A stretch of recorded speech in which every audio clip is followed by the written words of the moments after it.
music. So welcome, Arthur Brewer.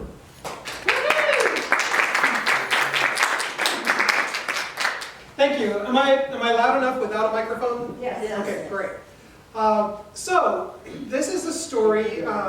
This is a historical story. So we have the Heritage Center and we have the Historical Society, and you came today to learn about a piece of music, but you might not have realized that this is about history. It's about history for a couple of different reasons. One, on May 21st in this year, the Tualatin Overture was premiered by the Tualatin Valley Symphony. Who here knew that we had a symphony orchestra right here in Tualatin? Yeah. Performs at Living Savior Lutheran Church 4 times a year. I didn't know that myself, and I'm a composer. And I didn't know that until about a year ago in September in 2016. I went to a Tualatin Chamber of Commerce event, and I met one of the people who plays in the orchestra. I met Celia Volk, who is a cellist and is the treasurer of the orchestra. And she said, I play for the orchestra. And I said, well, I don't get downtown that much. And she said, no, I play for the orchestra here. And I said, we have an orchestra? And she said, yes, we do. So she invited me to the October concert. And the October concert blew my mind. First of all, I was expecting that it was going to be kind of a small, a volunteer orchestra. You have this idea of what it's going to be in your head. And our orchestra is a fantastic orchestra. The players are really, really good. The programs are really, really good. And the conductor and the music director is very talented. He's a man named Mark Perlman. And I met him at that concert. So I went and saw the concert. After the concert, I went up and introduced myself. He said, oh yes, Celia mentioned you, and she's sent me the link to some of your music. I understand you compose these different things. And we had this little conversation, and I kind of said in there somewhere, so do you do music by living composers? Do you do music by local composers? And Dr. Perlman said, yes, we do. In fact, in the February concert, we have a piece of music that's by a Salem composer, and he will also be playing a cello concerto. But the May concert has some program space in it, and if you'd like to write a piece, we could perform it. Wow. So I kind of took him up on that. The opportunity for, and I consider myself an emerging composer. I'm a composer who's not terribly well known. I don't have lots of works that are performed all over the world. So I'm an emerging composer. And for an emerging composer to get an orchestra to play a piece of music is a very, very big thing. So he said, we've got the Tualatin Valley Symphony Orchestra. Why don't you write the Tualatin Valley Overture? And I thought, Tualatin Valley, the whole valley seems like a lot to write about. So what if we just did the Tualatin Overture? That seemed like a great solution. I'm involved in Tualatin. I know a lot of the history, or I thought at the time that I knew a lot of the history of Tualatin. And I figured, that's a good, concise thing to write a piece of music about. And Dr. Perlman said that I could write something about 11 minutes long, which I'm thinking that's a lot of music to write. But that was what the marching orders were, a piece of music about 9 to 11 minutes or so. And it was going to be a brand new piece of music. Nobody had ever heard it before. Everything was going to be created by me and performed by this orchestra. So that was the initial moment that sparked the creation of this overture. So that's current history that we're actually experiencing. We're seeing history happening, that an overture was composed for the city of Tualatin and was performed on May 21st. Another thing that makes it real history and will continue to be history going forward is that on June 26th, it was declared the official overture of the city of Tualatin by the city council. So it has been proclaimed the official city overture, which, as to our knowledge, there's not another city in Oregon, and there are very few cities that actually have overtures or pieces of music written for them that aren't like New York or San Francisco and things like that. So for Tualatin to have its own overture is a pretty nice thing to have, nice feather in the cap. So from the moment that Dr. Perlman suggested the Tualatin Valley Overture and I suggested the Tualatin Overture, I immediately started thinking about what the music was going to be like. And I have a technique for composing that saves me lots and lots of time when I am confused about what's the melody going to start with. I don't ever have a blank sheet that I sit and stare at when I'm composing music, because I have a technique of taking the letters of the alphabet, oops, and turning them into the notes of the scale. So if you see here, the letters on in music, the letters in music are A through G. Well, that doesn't give you a whole alphabet, but I just keep going up the alphabet for each note, and that way I can spell a word with the different letters. So, T, U, A, L, A, T, I, N. That's Tualatin. So there's the notes that make up the word Tualatin. And I usually just go to the white keys and I start playing on the white keys. And I start thinking of how those notes work. And as a composer, there are a lot of things that I take into consideration, like the different intervals that are made, the repeated notes. That right there, that was kind of not right. So I thought, maybe, or, and that's where I ended up just slightly changing the notes a little bit, raising them a couple notes, or raising a couple notes a half step. And this is the pattern I came up with. And that was the first idea of what the melody was going to be. And I came up with that while I was still at the church, after the concert. And as I was driving home, I was thinking in my head, what would that sound like? And I was adjusting it the same way I just adjusted it. And I was even thinking, that could be like a jingle. That's why we call Tualatin home.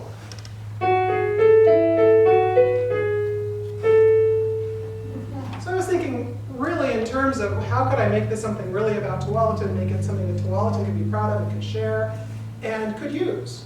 Because I didn't want to just create a piece of music and say, ta-da, I created a piece of music. I wanted to create something for the city of Tualatin.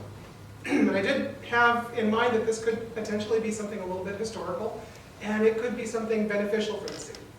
So you'll hear that melody. You'll hear that in a section later in the piece. It didn't turn out to be the main melody, despite the fact that at first I thought it was going to be.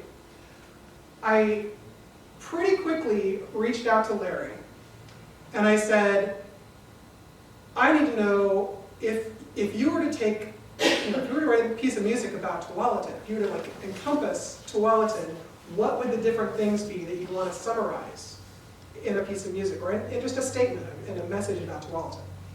And he gave me some really nice pointers. So he mentioned land of giants. We had megafauna, we had huge floods, so giant animals and giant floods. And we had I hope I pronounce it correctly, the Tualatin or Tualatin tribe, the Native Americans who were here back about as far as the Mastodons, probably.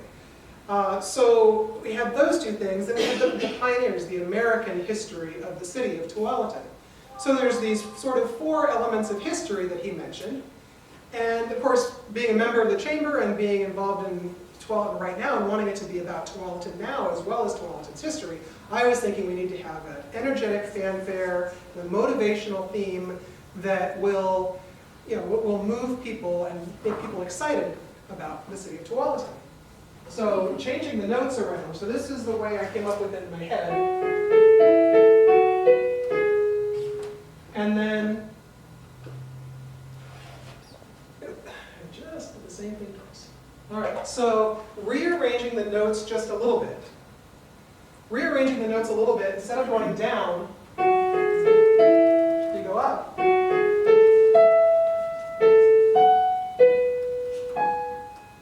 It has this optimistic, bigger sound, much more energetic. So that's, and that was what I came up with using the same notes. to make the fanfare motif, which is at the beginning and the end of the piece. Going down,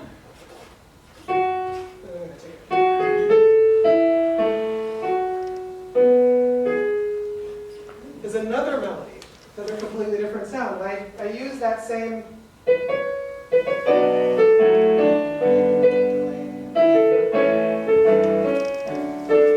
so you'll hear that as another melody, and these melodies are in the main section of the piece.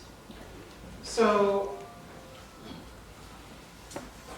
taking the melody, this is a great thing composers do. You play with the notes and you move them around and you do all sorts of different things with them. In this case, I turned it upside down. You take the notes and you just make a mirror image of them. So that's going up, and then this is going down. Or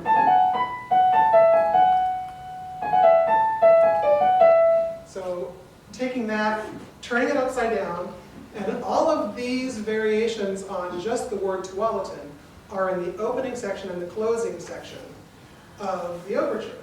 And in addition to those, doing the same thing here, actually this one's more accurate. The very last repeat, which you'll hear at the very end when I'm done today, the very last repeat uses a melody like this.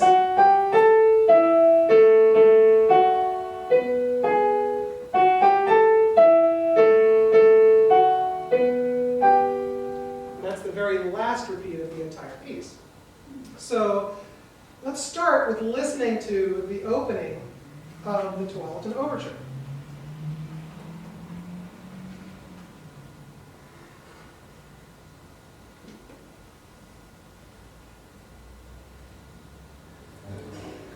And let me know if it's too loud or not loud enough.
Single note in that beginning section is written off of the word Tualatin, using the technique of turning notes or letters into notes.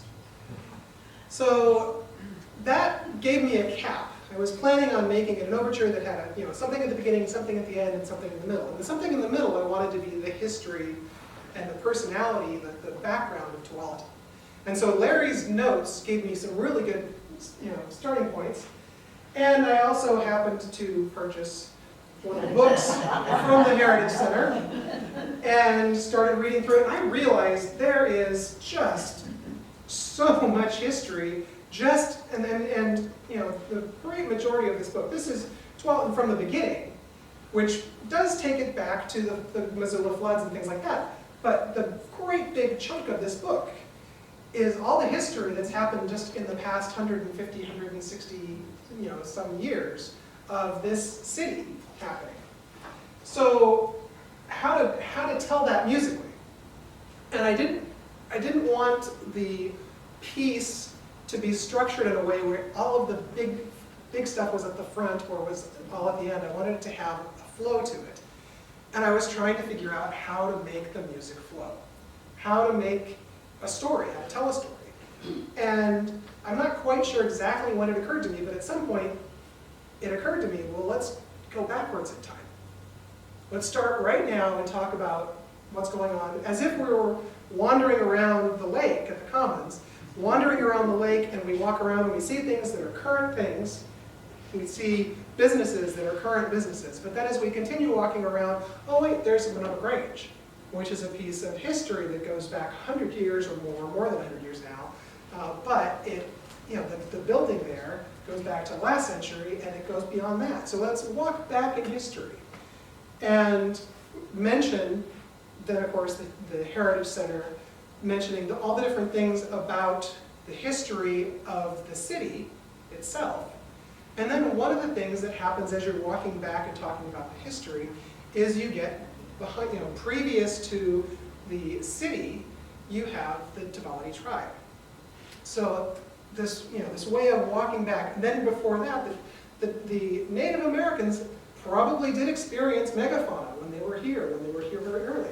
So that's another step back. It touches it directly on the megafauna. Well, and right around the same time as the megafauna, some of the megafauna probably experienced the Missoula Floods.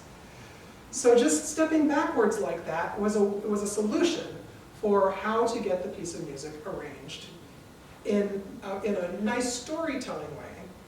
And then it occurred to me, I hadn't used this little melody yet.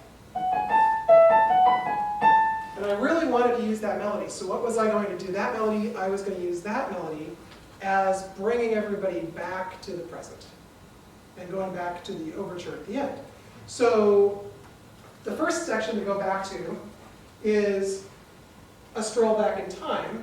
And this is my idea of wandering around, walking around the lake, looking at the current businesses and the beginnings of seeing history. But I also, using the same technique as I used for Tualatin, I wrote several different names and business names into this section, mostly from patrons. So Mark Nasi is in there, Saarinen is in there. I used historical names too, Boone. Alan Song, who owns Izumi Restaurant, was a patron of the Overture, and so Izumi and Alan Song are in there as well. So there's just a number of different things written into this section. This is the current or the most recent history.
brings us, of course, to the Tualatin tribe.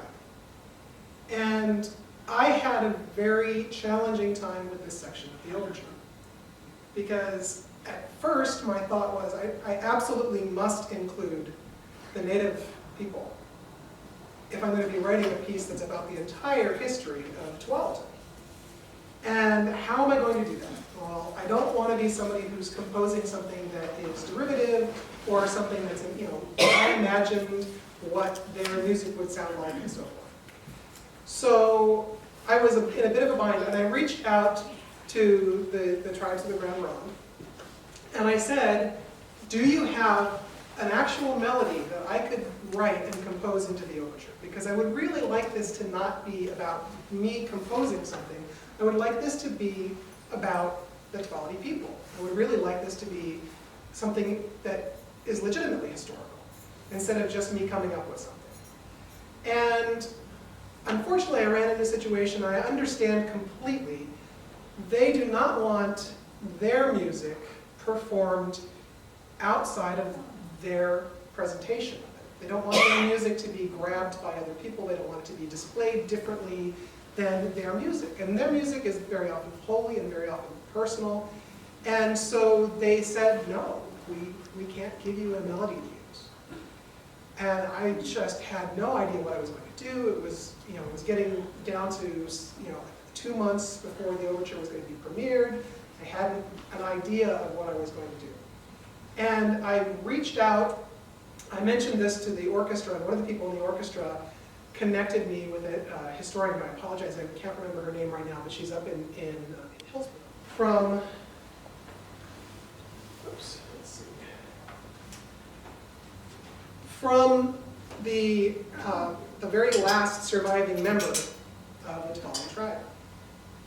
There was an interview with somebody who was interested in the music. And I cannot believe that this landed in my hands this way. This is documentation of a special piece of music that the person who was doing the interview noticed. It was different than the other pieces of music. This bit of music was 4-part harmony. And most of the pieces of music that they sang, they were melodies and so forth. And they had a particular scale that they would use.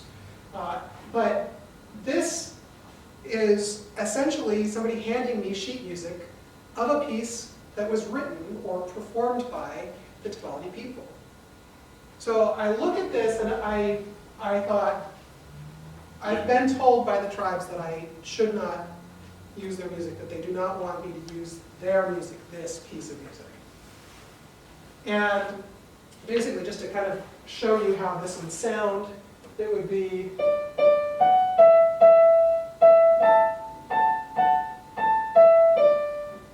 with a drum.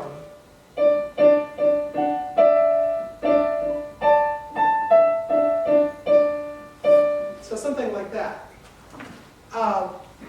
So I wasn't going to use this piece of music, but the interview describes exactly the scale of notes that they would use. They would basically use those notes in a scale.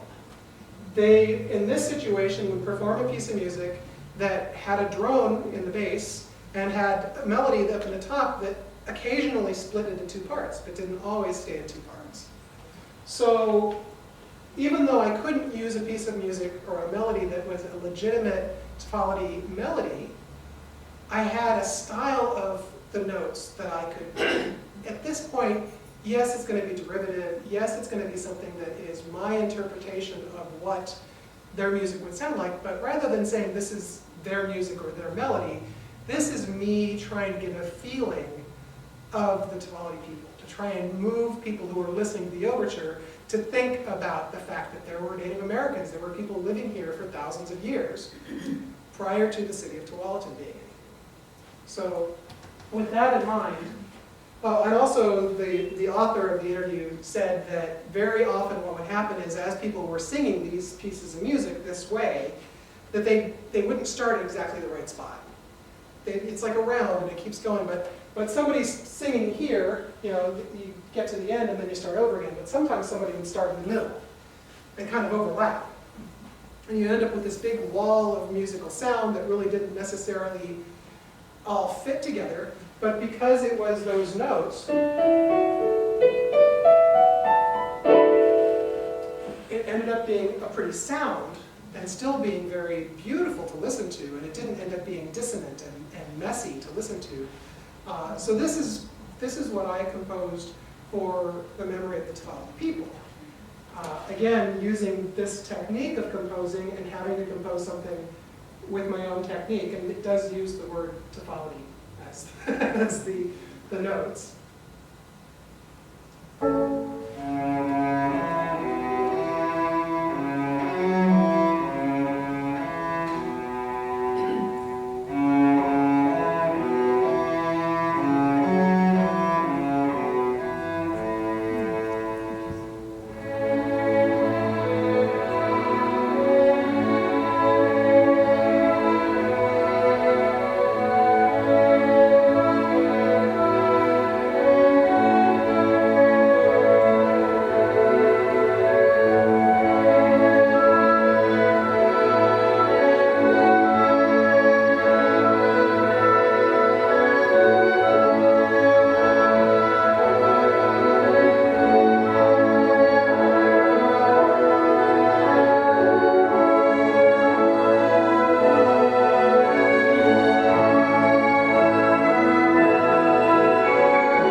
So, we've moved back through the city's history, we've moved back through the Tualatin people, and the idea with that was to get big and overwhelming sound, and then to move gradually back in history to kind of lose in the depths and the mists of history. And then, of course, to go back to Mastodons and Megafauna. Because we had big critters here in Tualatin. And we have the bones of one of those big critters here in our library. And that's a really amazing thing for a city to have. You walk in the library, there's fossils, real fossils right there of a very large creature that is not around anymore. So I had to do something about the mastodon. I include, in this section, there's historically there's the meteorite, there's various different other, I don't remember off the top of my head, various different other little historical things from that period of time that are also written into this section. But this section, Mastodons and Megafauna, I wanted this to kind of be my baby elephant walk. So the idea with this is the music is, you've gone back in time and you hear something coming towards you, and all of a sudden there's a mastodon, and the horns imitate sort of an elephant cry sound, so like an elephant sort of a sound or a trumpeting sound. And then it's echoed by the trumpets with this little kind of echo. And so it's not just a mastodon, it's a mastodon and a baby mastodon. And then you realize it's a whole bunch of mastodons coming through. And then it gets a little bit spooky, and I'll explain why after that.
That's awesome. Thank you. So we've moved back and we've explored the megafauna, but then another huge event, or a series of events that happened here in the Tualatin Valley and in Oregon in general, are the Missoula Floods.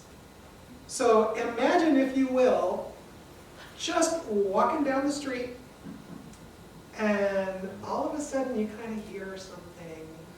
Something doesn't seem quite right. Maybe there's a whole bunch of birds going one direction.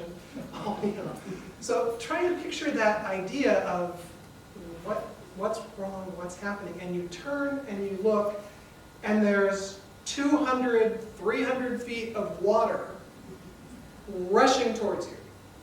A tidal wave inland. Imagine what that would be like. And so the beginning of this section, I get a little bit spooky. I get kind of like that, oh, something's not right, and what would it, because the floods themselves, yes, the idea of all that water washing through, that's a big thing, but to me, a big part of that is just imagining if I experienced it, and what that would have been like. So this is the section about the Missoula Floods. It does use the words Missoula Floods. It uses flood, F-L-O-O-D, a lot throughout the section. But this is starting out eerie and spooky, and then the idea of what happens when this flood of water comes through.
So that is the section about. And in the story that I'm telling musically, the idea is now we're coming back to the present.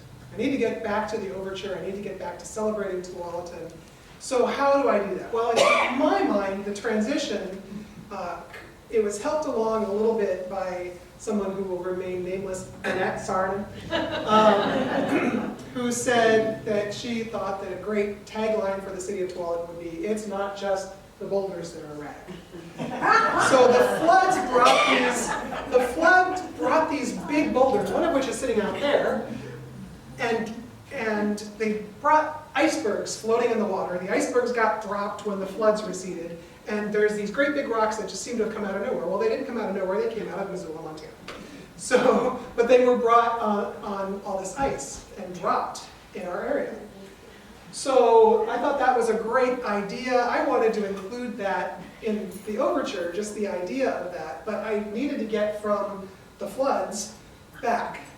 Well, this is a nice little tagline to bring us from the history to the present, from the past to the present. And the idea of not just the boulders being erratics, we have people who paddle around in giant pumpkins. We have people who wear crawfish hats, big part of the year. So we've got these very fun things that happen here in Tualatin. Those were just two examples. The crawfish festival, the pumpkin regatta. And so I wanted to celebrate the nature, the current natural beauty that we have, and also the events that happen here, the things that happen in our city. So transitioning from the floods, in my mind, you've got these floods that have gone through, and probably the only thing that was left was puddles of water and mud. So acoustically, musically, I have drops of water that are at the end of the floods. And then, again, thanks to Annette on this one, Annette had said some things about the nature, the river and the animals and so forth in Tualatin. So I thought, I wanted to musically represent that as well. So the drops of water left over from the flood in a transition, a movie fade from drops of water in mud to drops of water on the river, and the sound of birds, and the sound maybe of frogs, and then people running on the paths in our parks. So, and then as they're running down the path along the river, along the historical walk, eventually they get, they run around and they get to the lake, and they are maybe seeing people on pumpkins, paddling around the lake in pumpkins. Or they're seeing whatever, fun events are happening here at Tualatin as they do that. So this section is an upbeat section. It's fun, it's funny. If this was a symphony arrangement, this would be like a scherzo in a symphony. This is the fast, kind of happy section of the piece. And then at the end of this, it will jump back into the overture from the beginning again. And I'm just going to go ahead and let it play from here. So it'll play out the last section. Again, remember the main theme, that's the overture theme, and then it's the same melody basically. That's the main theme. We've got the upside down theme in there, and then the very last time the overture is repeated, there's one more melody that's brought in that is the same arrangement, but it's laid on top of everything else, and that is.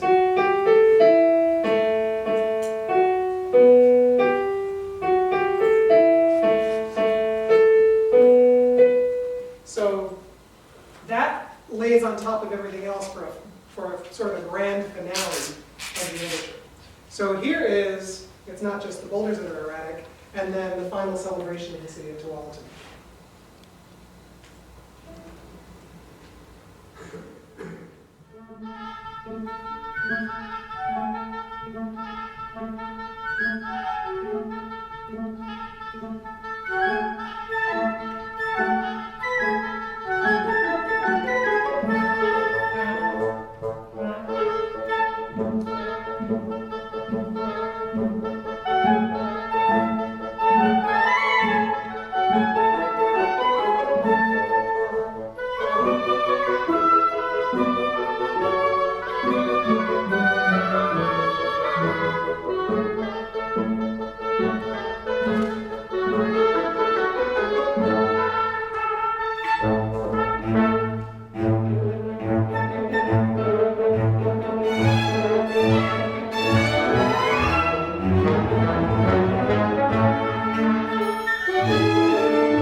Releasing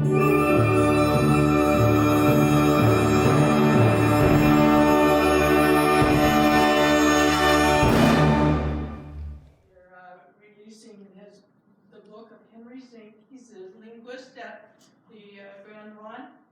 He took that, the wording of what he just showed you out of a book all in the Felony language, not in the English language. He has converted that to English, and it's a story of Leonard and his father, 1896, living in the Grand Ron Reservation, and the language was Tualatin, or Felony, the last person to ever speak it.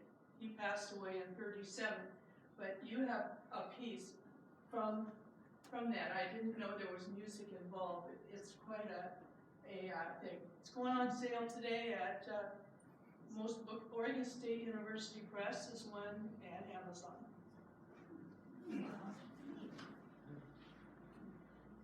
Question for Art. I have a comment. Okay. Hi, I'm Annette Sarnin, a local eccentric. And Lois right there with me. Arthur composes for regular folk as well. So if you would like to honor your loved ones with a special composure, he does that. And I had the honor of Art composing a song for my granddaughter Aurora, who was majoring in chemistry. And the song is called Chemistry.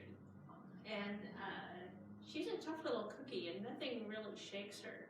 But when we presented this for her 21st birthday, she had tears in her eyes.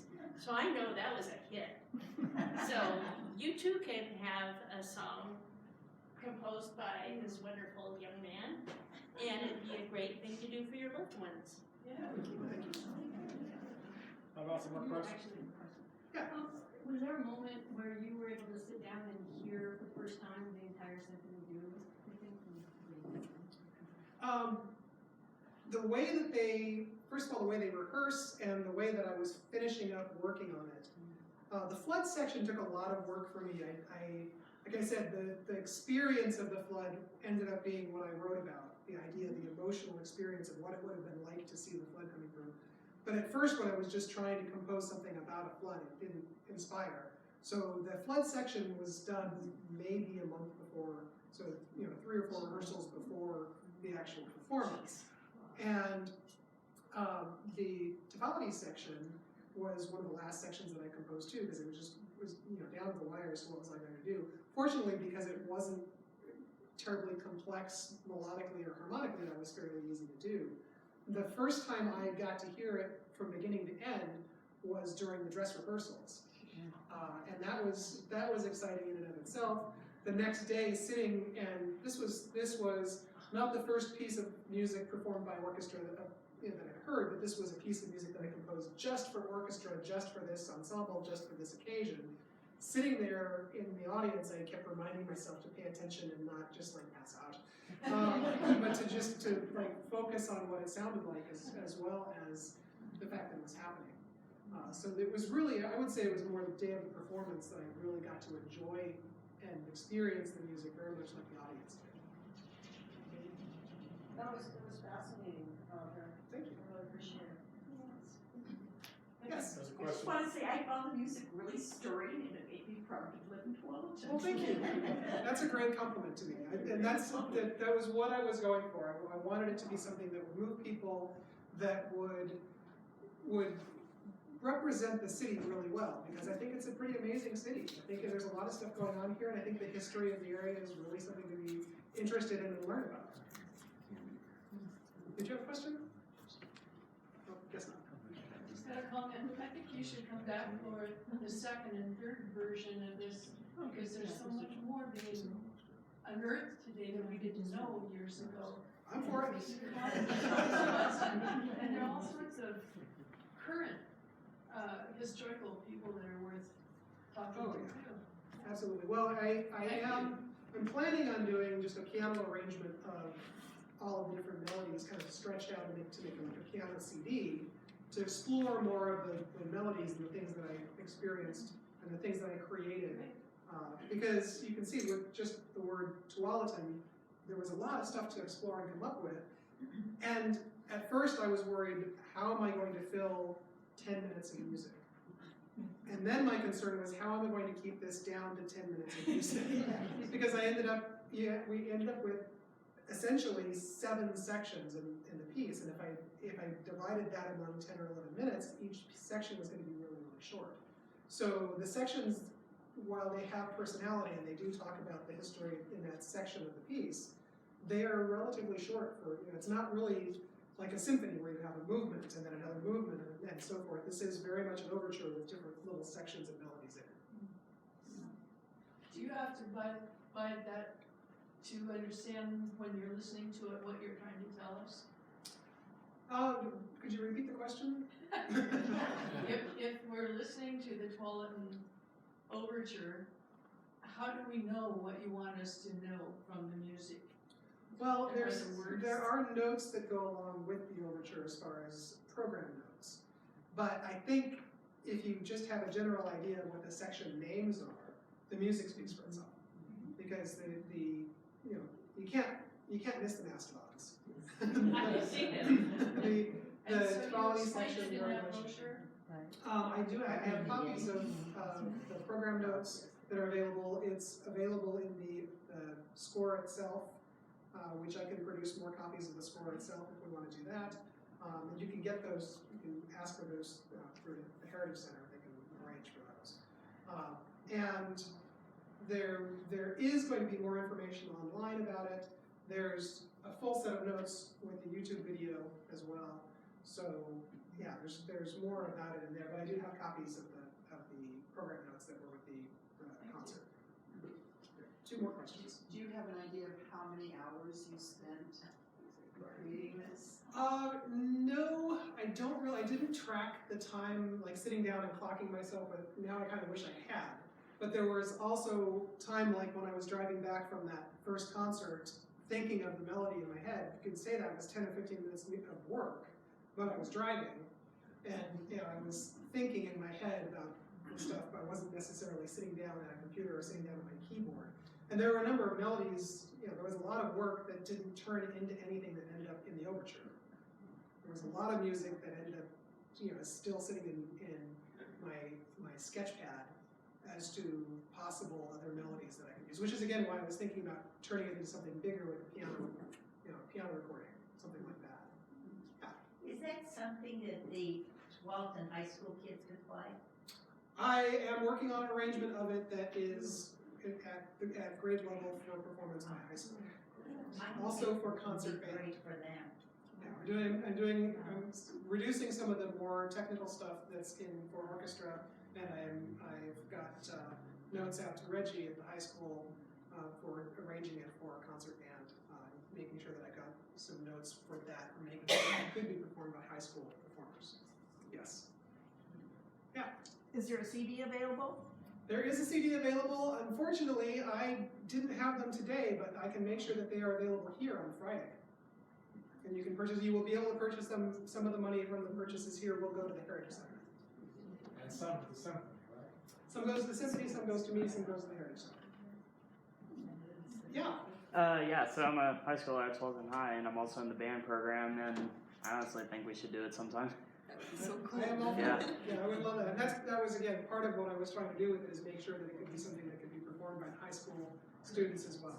Yeah, bring it back. And it would be followed by a quiz. Well, this essentially what I did today is also, I've been working on arranging this to be a lesson that I could do in a one-day lesson for a class. With the idea of you're in Tualatin, here's the history of Tualatin, and oh, by the way, here's some cool music to make you think about it. So, Great. all right. Okay.